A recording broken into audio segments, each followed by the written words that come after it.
Howdy, this is Sailor the Piperman, Piper the Sailorman, coming to you with a Civil War story. This was told to me many years ago when I was stationed in Camp Lejeune by a Marine Corps buddy. Well, his whole family grew up in the South, and he and his great-great-grandfathers fought in the Civil War, fought in many wars. And so here it goes. Well, there were two brothers that came from Germany.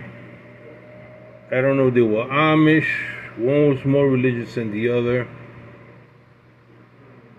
And they moved to an area called Rocky Mountain, North Carolina. They were there for a while, and one of the brothers bought some land. They both bought land. And they never had slaves until it was suggested to one of the brothers to buy slaves to help them out.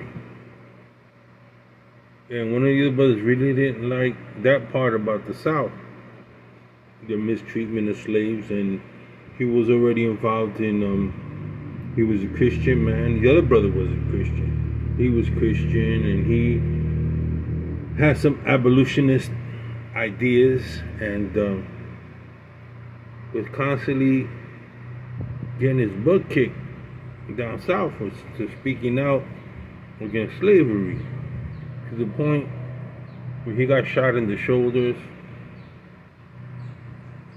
There was going to be war between the families, and since they had property, he asked his brother to buy him out. He didn't. He moved up to upstate New York, way upstate New York. He was a bastion of the Railroad Underground. And so he went on to be a reverend, had a small church, very close to where Harriet Tubman ended up buying a house. So they kept in touch, but they grew apart, and they didn't communicate very often, once a year.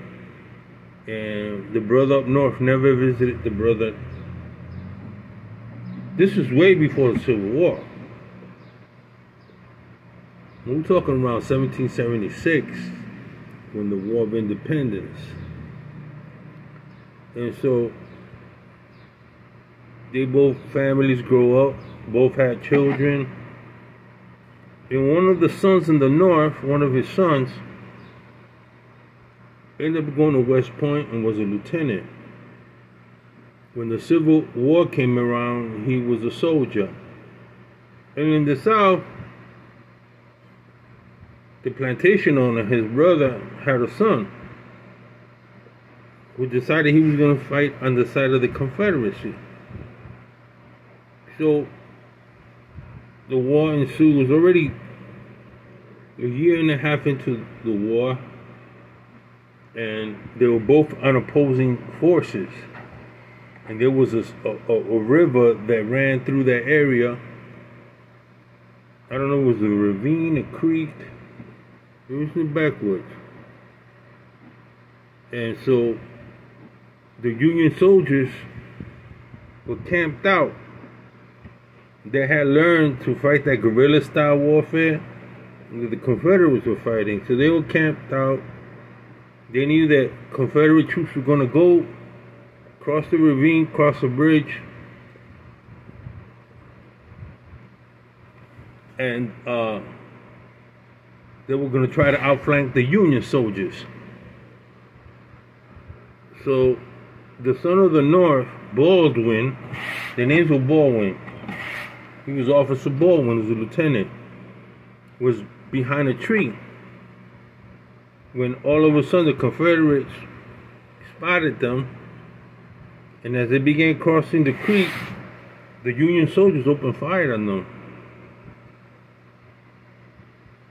And he didn't know it was his cousin, but his cousin was fighting on the Confederate side. He got hit. And he swam back to that side of the creek, and he was just lying there like this, you know, holding on. The fight ensued. There was smoke everywhere from the gun. and the Confederates retreated, and the Union soldiers charged with bayonet. They charged after them. So the Lieutenant Baldwin came up on the young Confederate soldier that was lying there, pointed his gun. When he went to shoot him, he couldn't shoot. So he was down the floor. He was gonna reload and bust him, kill him right in front of him. So the guy on the floor looked up at him, and from his pocket pulled out tobacco. From here, he goes, "Here, man, you might as well have it. You're gonna do me." Because as the guy was doing this, the pipe that he had came and fell on the ground. He didn't grab for the pipe. He was just looking at him like, "I'm gonna shoot you. I'm gonna kill you. You're the enemy.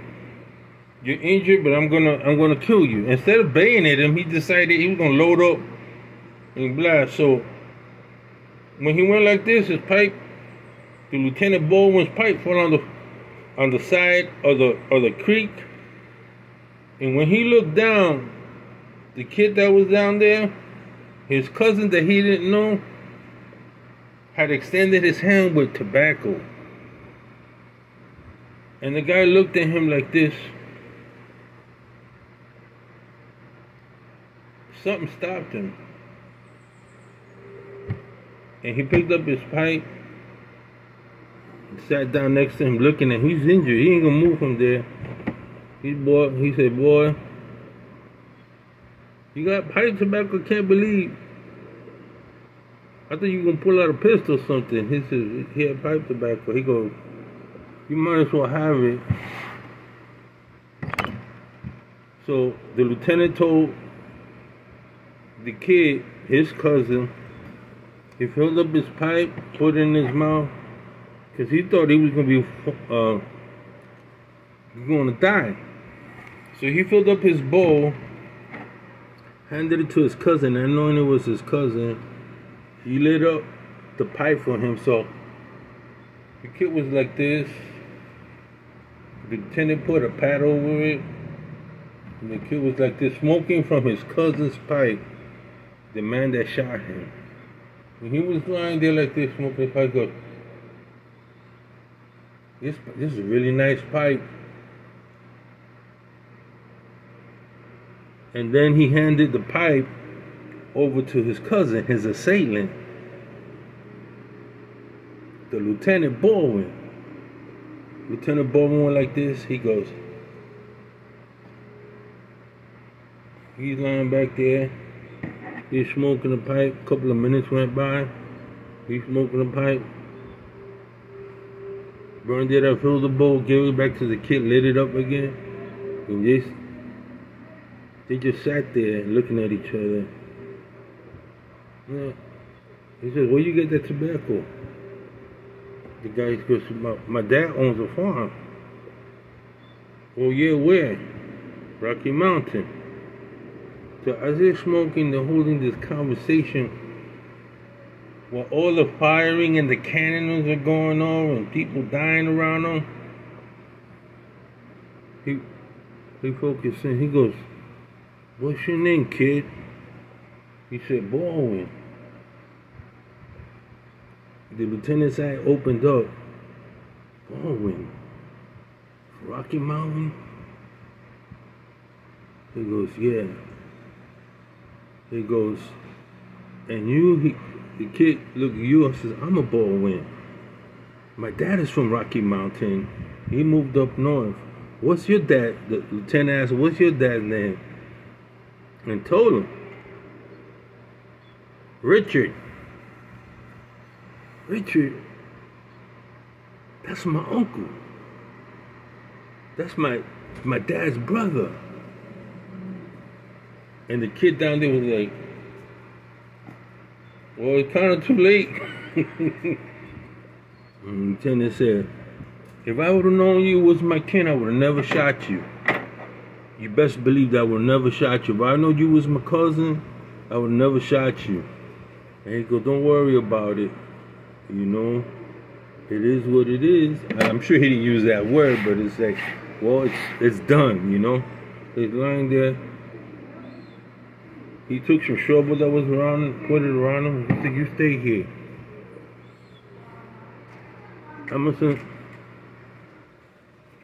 They're gonna be coming through. The nurses are gonna be coming through. Hope you survive." He says, "Yeah, sure, I like your pipe, man." He said, "You can keep it." So he left him the pipe. He left him the matches or whatever they used to light it back then. So the kid was lying there with a mortal wound.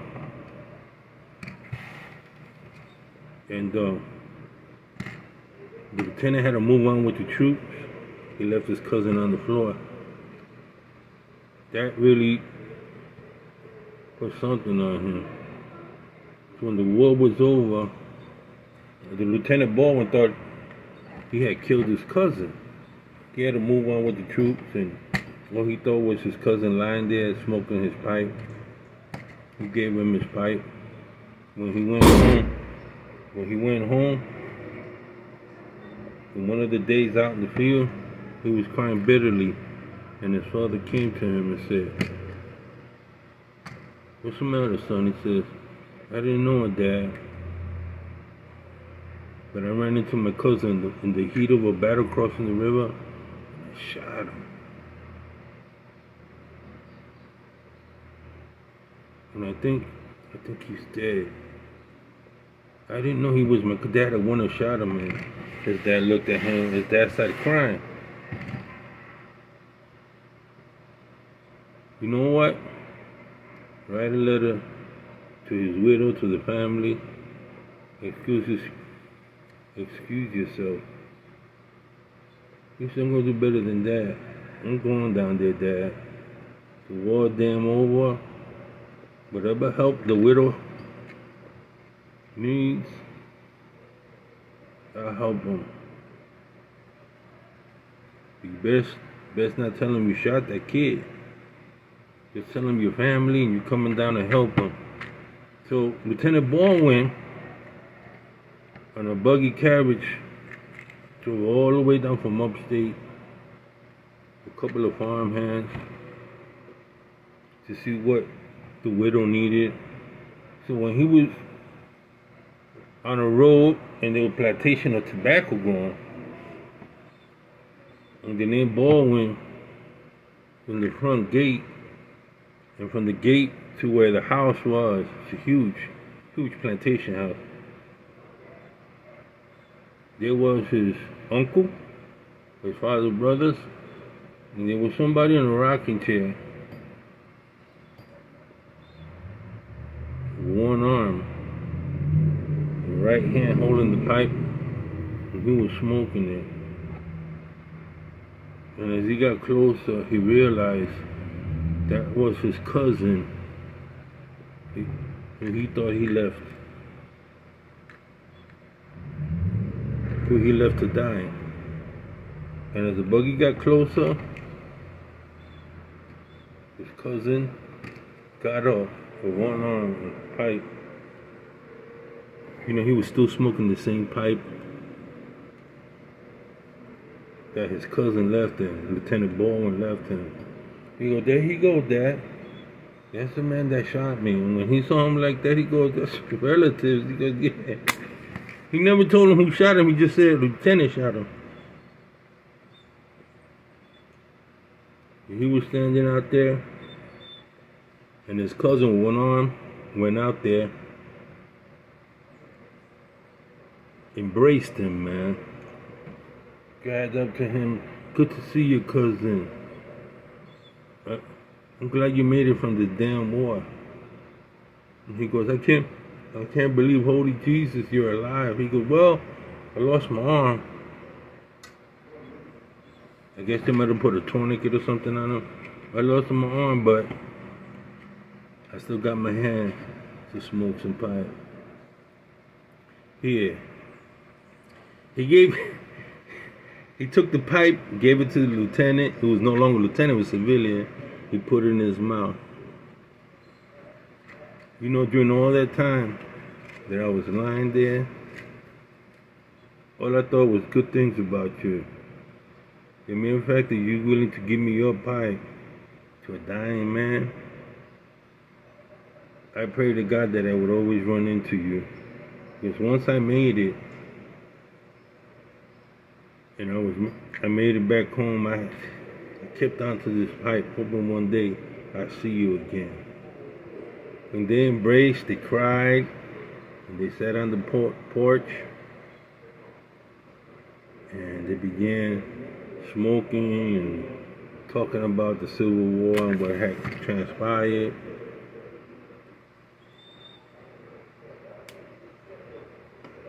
And once they made amends, the brother from the north came to the south to help his brother with the plantation. They had no more slaves, they had no more servants, and he moved back to the south to help the family out. Because in the north he was very prosperous. So that's my story of two cousins that saw themselves in a battlefield, yet they were civilized enough to realize and be compassionate to give a man his last smoke on a pipe. Well, that's it. Tale of the Piper Man, Piper the Sailor Man, with a Civil War story.